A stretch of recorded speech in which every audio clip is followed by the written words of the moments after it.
예, 오늘 같이 보실 하나님 말씀은 욥기, 구약성경 욥기 19장 25절에서 29절입니다. 욥기 19장 25절에서 29절까지 제가 봉독해 드리겠습니다. 내가 알기에는 나의 대속자가 살아계시니 마침내 그가 땅 위에 서실 것이라.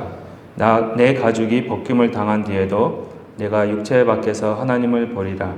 내가 그를 보리니 내 눈으로 그를 보기를 낯선 사람처럼 하지 않을 것이라. 내 마음이 초조하구나. 너희가 만일 이르기를 우리가 그를 어떻게 칠까 하며 또 이르기를 이래 뿌리가 그에게 있다 할진대 너희는 칼을 두려워할지니라. 분노는 칼의 형벌을 부르나니 너희가 심판장이 있는 줄을 알게 되리라. 아멘. 많이 더우시죠? 예, 교회에서 아마 에어컨을 빨리 지금 고치려고 하고 있는 것 같습니다. 근데 아직 조금 좀 시간이 걸리는 것 같아요.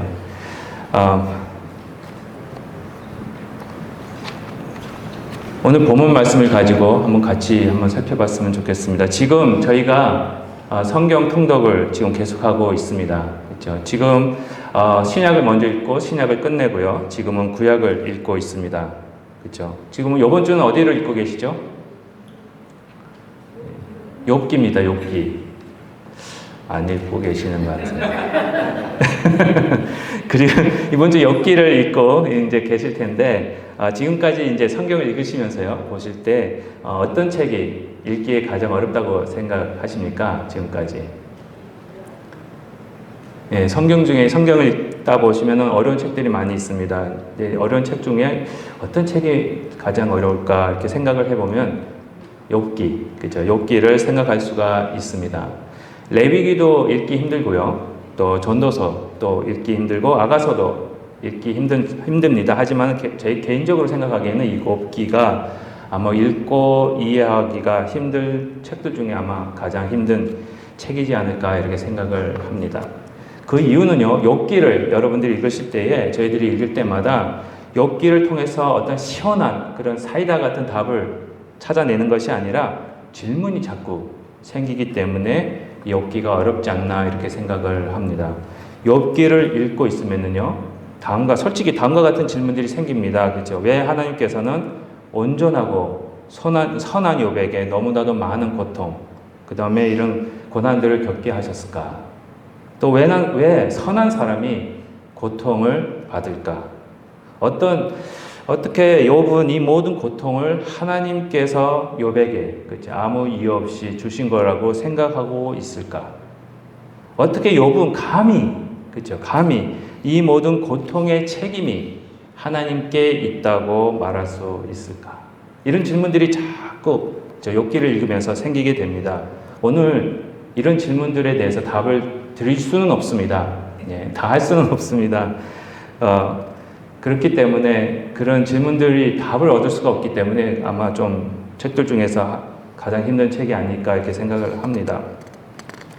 그렇지만 오늘 욥기를 통해서 우리에게 주시는 은혜가 있기에 그 은혜를 살펴보면서 한번 그 욥기에 대해서 살펴봤으면 좋겠습니다.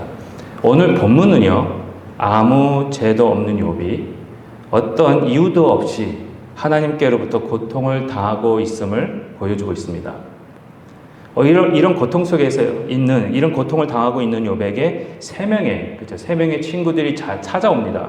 세 명의 친구들이 찾아오고, 그리고 그 욥의 세 친구가 하는 말이 욥이 분명히 무슨 죄가 있기 때문에 하나님으로부터 이런 고통을 당한다 하면서 정죄하고요.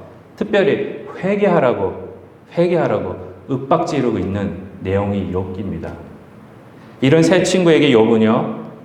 자기 자신의 결백함을 주장하면서 그리고 오늘 본문을 통해서 고백하기를 분명히 욥의 구원자 혹은 대속자가 살아계시고 그 구원자 또는 이 대속자가 욥의 고통에서 구원하시고 또 욥이 억울하게 당하는 이 고통을 알리시고 또 더 나아가 또 욥을 정죄하는 그 친구들뿐만 아니라 그런 다른 사람들을 심판하시리라고 말하고 있는 것이 오늘 본문 내용입니다.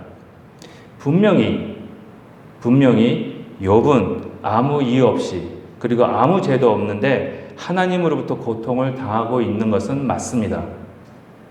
자세히 살펴보시면은요, 욥기만 아주 아무 죄 없는 사람이 하나님으로부터 고통을 받고 있다라는 모습을 보여주고 있습니다. 다시 말씀드리겠습니다. 욥기만 아무 죄 없는 사람이 하나님으로부터 고통을 받는 모습을 보여주고 있습니다. 모세오경부터 선지서까지 보시면은요, 하나님 말씀에 순종하는 자는 복을 받고 불순종하는 자는 심판을 받고 고통을 받는다라고 기록하고 있습니다. 그래서 어떤 사람들에게 이런 어떤 고통이 또는 심판이 찾아오면은요, 그 사람이 어떻게 생각하십니까? 분명히 하나님으로부터 죄를 지었기 때문에 이런 고통을 당한다라고 생각하기 쉽습니다. 마치 저희들도 저희에게 어려운 일이 일어나면 어떻게 생각하십니까? 혹시 내가 하나님 앞에 뭐 잘못한 거 있나? 그렇죠? 이렇게 생각하게 되듯이 말씀입니다. 그러나 욥기는 처음으로 아무 죄가 없어도 하나님의 말씀에 온전한 순종을 하는 그런 자가 하나님으로부터 심판을 받는 모습을 보여주고 있습니다.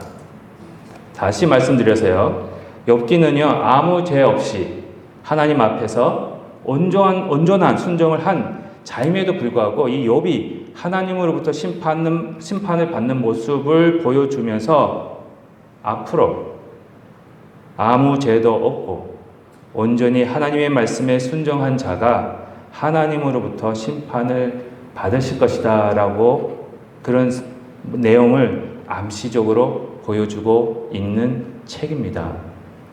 그러면 아무 죄 없이 하나님 말씀에 순종했는데도 불구하고 하나님으로부터 심판을 받으신 자가 누굽니까? 예수 그리스도. 이사야서 53장 4절부터 6절에 이런 말씀이 있습니다. 그는 실로 우리의 질고를 지고 우리의 슬픔을 당하였거늘 우리는 생각하기를 그는 징벌을 받아 하나님께 맞으며 고난을 당한다 하였노라. 그가 찔림은 우리의 허물 때문이요 그가 상함은 우리의 죄악 때문이라. 그가 징계를 받음으로 우리는 평화를 누리고 그가 채찍에 맞음으로 우리는 나음을 받았도다. 우리는 다 양 같아서 그릇 행하여 각기 제 길로 갔거늘 여호와께서는 우리 모두의 죄악을 그에게 담당시키셨도다 라고 말씀을 하시면서 고통을 당하시는 메시아, 즉 예수 그리스도를 많은 사람들은 그가 하나님 앞에서 죄를 지었기 때문에 저렇게 징벌을 받는다 생각하지만요, 사실은 죄가 없으신 예수님께서 저와 여러분 때문에 이런 징계와 심판을 당하신 것이라고 이사야는 말씀하고 계시는 겁니다. 마치 욥의 세 친구가 징계를 당하고 있는 욥을 보고 욥이 죄를 지었기 때문에 이런 고통을 당한다 하지만 사실은 아무 죄 없이 아무 이유 없이 고통을 당하는 욥의 모습을 표현하면서 앞으로 오실 예수님이 당하시는 그 고난은 예수님은 아무 죄 없이 있었고 이런 고난을 당하실 이유도 없었지만 저와 여러분들을 구원하시기 위해 이런 고통을 당하실 것임을 미리 욥기는 알려주고 있는 겁니다. 그렇지만 여기서 가만히 보실 때요, 욥과 예수님의 다른 점이 있습니다. 욥은요, 앞으로 오실 구원자를 기다리면서 그 구원자가 욥의 무죄함을 증명해 주시면서 이 고난에서 구원해 주실 것을 믿고 기다리고 있었다면 우리 예수님은요, 바로 자신이 구원자가 되시기 위해서 아무 이유 없이 고통과 죽임을 당하신 분이라는 것을 보여주고 계십니다. 오늘 본문은요, 욥기 전체는요, 바로 우리 주 예수 그리스도의 모습이 욥이 바라봤던 그 구원자의 모습임을 보여주고 계시는 겁니다. 욥의 고난은 앞으로 고난을 당하실 예수님을 보여주기 위한 그런 내용이었고요. 예수님께서 구원자로서 욥이 고난받는 이유를 설명해 주실 것이라고 믿고 있음을 오늘 본문에서 저희들에게 보여주고 계십니다. 그럼 여기서 과연 욥이 고백했던 이 대속자 또는 구원자, 이 분은 예수님은 어떤 일을 하시는 분일까요? 그렇죠? 우리의 구원자가 되시는 예수님은 과연 어떤 일을 하셨는지 오늘 본문을 통해서 간단하게 두 가지로 한번 살펴봤으면 좋겠습니다. 첫 번째입니다. 첫 번째로 우리에게 구원자가 예수님이 하시는 일은요, 또 욥이 기다렸던 구원자가 하시는 일은 우리를, 저와 여러분을, 욥을 파멸해서 그리고 부패해서 구원하십니다. 오늘 본문에서 보시면요, 욥이 나의 대속자가 살아계시니라고 고백할 때에 그 고백은요, 지금 이 고난과 이 고통, 이 욥을 망하게 할 수 없음을 의미하고 있습니다. 욥은요, 이미 10명의 자녀들 다 잃어버렸습니다. 재산도 다 없어졌습니다.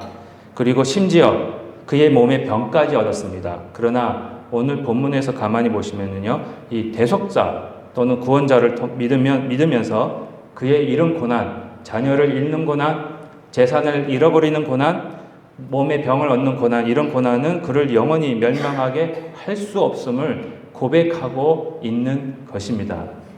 이와 같이 지금도 살아계신 우리 구원자 되시는, 그리고 대속자 되시는 우리 주 예수 그리스도는요, 이미 여러분들이 당할 고난과 여러분들이 당할 고통을 당하셨고요, 그 고난과 고통을 이기셨기에 이미 승리하신 예수 그리스도 안에 있는 저와 여러분들에겐 그 고난과 고통이 여러분들을 망하게 하지 못한다는 것입니다. 앞에서 잠시 살펴봤지만 이사야서 53장 5절 말씀 다시 살펴보도록 하겠습니다.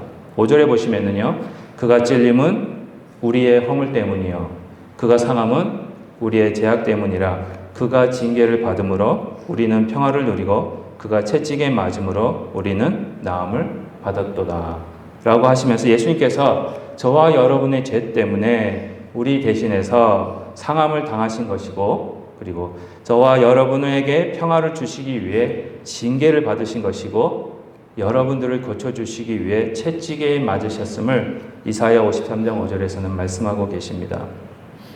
예수님께서 십자가를 지신 이유가 바로 이것 때문입니다. 십자가는요, 저주입니다. 십자가는요, 심판이었습니다.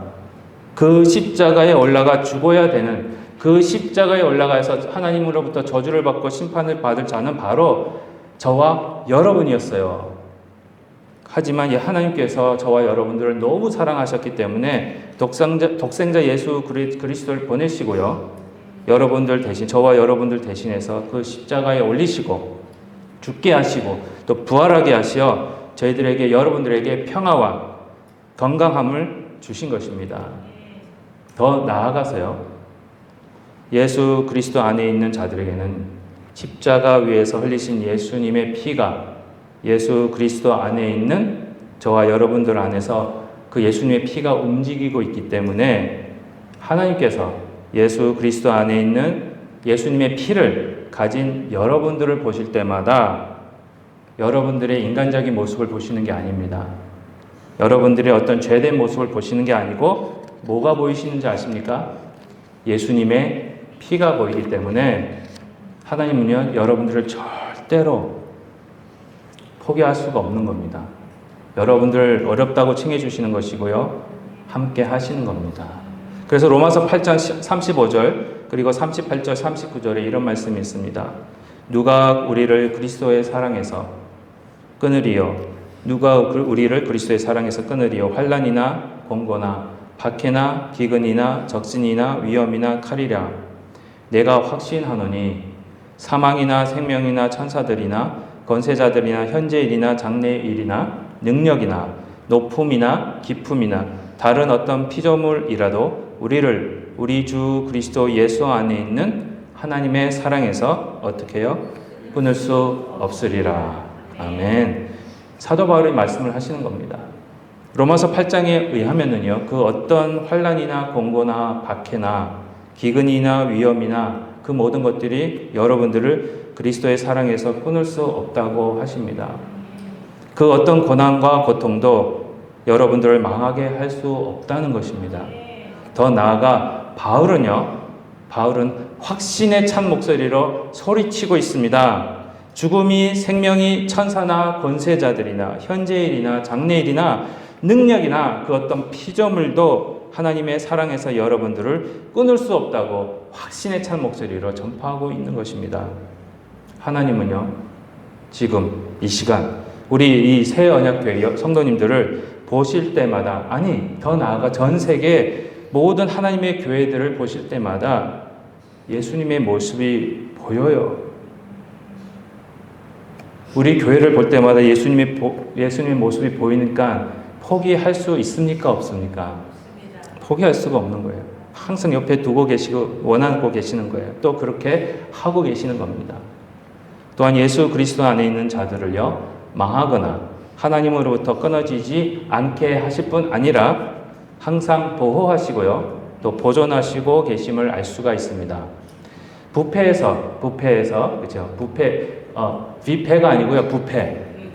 발음이 좀 이상할 수 있는데 저기 하비스트 부패가 아니고 부패에서 파멸해서 구원하신다라는 의미는 지금도 부패하고 있는 이 세상에서 저와 여러분들을 보존하고 계시는 겁니다. 여러분들 오늘 이제 좀 아니면은 며칠 전에 뭐 여러분이 부안이나 팔도에 가셔서 생닭을 요리하기 위해서 구입하셨다고 생각해 보십시오. 그럼 생닭을 가지고 와서 지금 바로 요리는 못 하니까 그럼 어디다가 두십니까? 냉장고. 왜 냉장고에다 두십니까? 예? 그렇죠. 생닭을 가지고 오시면 냉장고에 넣으십니다. 냉장고에 보관하시는 이유가 부패되는 것을 막기 위함입니다. 밖에 그냥 놔두시면 어떻게 돼요? 그 닭이. 그렇죠? 예, 상하죠. 부패하잖아요. 그래서 냉장고 안에 넣어서 보관해서 이 신선함을 보존하기 위함입니다. 그렇죠? 똑같습니다. 우리 하나님은요, 저와 여러분을 예수님 안에 넣으십니다. 그래서 예수님 안에 넣어서 보관하시는 거예요. 세상에 그냥 두면 어떻게 되기 때문에? 썩기 때문에, 부패하기 때문에. 그렇죠? 예수님 안에 넣어둬야 항상 거룩하고 정결하게 보존할 수 있기 때문에 그렇습니다. 그래서 예수님께서 요한복음 17장 15절과 16절에 이런 말씀을 하시는 거예요. 내가 비옵는 것은 예수님이 기도하십니다. 그들을 세상에서 데려가시기를 위함이 아니요 다만 악에 빠지지 않게, 다시 말씀드려서 다만 부패하지 않게 뭐 하시기를요? 보존하시기를 냉장고에 넣어 주십시오. 그겁니다. 왜냐? 내가 예수님의 세상에 속하지 아니함 같이 이 새언약교회 성도들도 세상에 속하지 아니하였사옵나이다. 예수님께서 잡히시기 전날 밤에 이 제자들을 위해서 기도하시는 내용이에요. 그렇죠? 제자들이 세상에서부터 나오게 하시는 것이 아닙니다. 절대 교회는 세상 밖으로 나오는 게 아니에요. 하지만 세상에서 살지만 악에 빠지지 않게, 부패하지 않게 보존하시기를 기도하시는 내용이 오늘 이 요한복음 내용입니다. 이 세상은요, 부패합니다. 그래서 이 세상에서 살아갈 때 저희들이 부패하지 않도록 보존해 달라고 하나님께 기도하시는 내용이 여기서 나오고 있습니다. 예수님께서 이 세상에 속하지 아니함 같이 예수님의 제자, 즉 이 새언약 교회도 이 세상에 속하지 않게 구별된 자들로 보존해 달라는 내용입니다. 이 기도의 응답이 계속해서 예수 그리스도 안에 있는 교회에게 주어지고 있습니다. 그래서 예수님 안에, 그렇죠? 여러분은 지금도 이 세상에서 살고 있습니다. 하지만 이 세상에 속한 자들이 아닙니다. 이 세상에 속한 자들이 아니기 때문에 세상에서 사는 동안 하나님은 예수님 안에 여러분들을 넣어서 보존하십니다. 예수님 안에, 여러분들이 예수님 안에, 그리고 예수님이 여러분들 안에 계셔서 항상 보존하시고 보호하시고 또 부패하지 않게 하시는, 이 세상을 쫓지 않게 하시어 항상 하나님의 사랑으로 여러분들을 구원하시고 계시는 은혜가 지금도 저희 교회에 쏟아지고 있다는 겁니다. 이런 은혜가 항상 함께 하시기를 기도합니다. 두 번째입니다. 마지막입니다. 두 번째로 구원자가 하시는 일은요, 여러분들의 목소리를 들으시고 또한 우리들의 원수를 심판하시는 겁니다. 오늘 보면 29절에 보시면은요, 너희는 칼을 두려워할지니라 분노는 칼의 형벌을 부르나니 너희가 심판장이 있는 줄을 알게 되리라 라고 하시면서 욥이 말하는, 욥의 구원자가 심판장이 되신다고 고백하고 있습니다. 욥의 구원자는요, 심판장으로서 욥이 말하고 있는 것이 사실임을 알리고 욥의 말이 거짓이라고 얘기하는 자들을 심판하신다고 말하고 있습니다. 욥의 구원자는 욥의 이야기를 듣고 계십니다. 그의 목소리를 들으시고 그가 이야기하는 내용이 올바르다고 판결을 내리신다는 것입니다. 결국에는요, 욥기 42장 7절에서 이것이 나와요. 그래서 하나님께서 욥의 세 친구에게 뭐라고 그랬습니까? 욥의 말은 옳고 그 세 친구들의 말은 틀렸다라고 심판하시는, 판결하시는 모습이 42장에 나오고 있습니다. 이와 같이 욥은요, 오늘 본문에서 자기의 말을 들으시고 올바르게 판단하실 이 구원자에 대해서 이야기하면서 저와 여러분들에게도 그 구원자가 되시는 예수님께서 우리의 목소리를 들으시고 심판하시는 분이심을 깨닫게 하고 있습니다. 시편 19편 14절입니다. 시편 19편 14절에 이런 말씀이 있습니다. 나의 반석이시여 나의 구원자이신 여호와여 내 입의 말과 마음의 묵상이 주님 앞에 연락되기를 원하나이다 라고 하시면서 이 구속자가 되시는 여호와께서 나의 입의 말과 나의 말과 그다음 마음의 묵상을 듣고 응답하시려는 믿음을 말하고 있는 것입니다. 마음의 묵상, 나의 한숨에도 응답하시는. 또한 요한계시록 6장 9절부터 11절까지도 이런 말씀이 있습니다. 다섯째 인을 떼실 때에 내가 보니 하나님의 말씀과 그들이 가진 증거로 말미암아 죽임을 당한 영혼들이 제단 아래에 있어 큰 소리로 불러 이르되 거룩하고 참되신 대주제여 땅에 거하는 자들을 심판하여 우리 피를 갚아주지 아니하시기를 어느 때까지 하시려 하나이까 하니 각각 그들에게 흰 두루마기를 주시며 이르시되 아직 잠시 동안 쉬되 그들의 동무 종들과 형제들도 자기처럼 죽임을 당하여 그 수가 차기까지 하라 하시더라 라고 하시면서 예수님의 이름과 하나님의 말씀으로 인해 순교한 자들의 음성을 들으시고 때가 되면 그 음성에 응답하시고 그들을 신원하여 주시리라고 말씀하십니다. 원수를 갚아주시는 겁니다. 이와 같이 지금도요, 하나님은 예수 그리스도 안에서 말씀을 지키고 순종하기 위해 세상에서 오는 유혹들을 참아내며 싸우는 하나님의 교회의 목소리를 듣고 계십니다. 예수님은 우리의 기도의 소리를 들으시고 저와 여러분들을 위해 하나님께 지금도 기도하고 계십니다. 이 세상은요, 하나님의 말씀에 순종하려는 이 교회가 너무 보기 싫은 거예요. 그렇죠? 교회 모습이 보기 싫어서 박해하고 또 방해도 하고 억울하게 고소도 하고 그럽니다. 하지만 그럴 때마다 부르짖는 교회의 목소리, 그렇죠? 그 목소리를 하나님은 들으시고 결국에는 교회의 모습이 올바르다라고 인정하시고 교회의 신실함을 선포하시는 날이 분명히 온다고 말씀하고 계십니다. 더 나아가 지금도요, 하나님 말씀에 더 가까이 가길 원하고 예수님의 모습을 닮아가기 위해 항상 기도하는 모든 성도님들의 이 기도의 소리에 귀를 기울이시고 이 기도에 응답하시면서 예수 그리스도 안에 있는 저와 여러분이 더욱더 성장한 모습으로 나아가기를 지금도 인도하고 계십니다. 이런 하나님의 인도하심을 체험하시는 은혜가 함께 하시기를 축복합니다. 결론적으로 말씀드리겠습니다. 욥기는요, 예수님을 보여주고 있습니다. 아무 죄 없이 이 땅에 오셔서 우리를 대신하여 하나님으로부터 오는 심판을 받으시고 고난과 고통을 당하신 예수님을 소개하고 있습니다. 그 예수님이 우리의 구원자가 되시고요, 또 대속자가 되십니다. 우리의 구원자가 되시고 우리의 대속자가 되신 예수님께서 지금도 저와 여러분을 품으셔서 이 세상에서부터 보호, 보존하고 계십니다. 부패하거나 파멸되지 않도록 항상 함께 하십니다. 두 번째는요, 우리의 구원자가 되시고 대속자가 되시는 예수님께서 지금도 저와 여러분의 목소리를 들으셔서 하나님의 말씀을 지키는 저희들의 모습이 올바르다라고 선포해 주시는 그런 은혜가 계속해서 주어지고 있는 것입니다.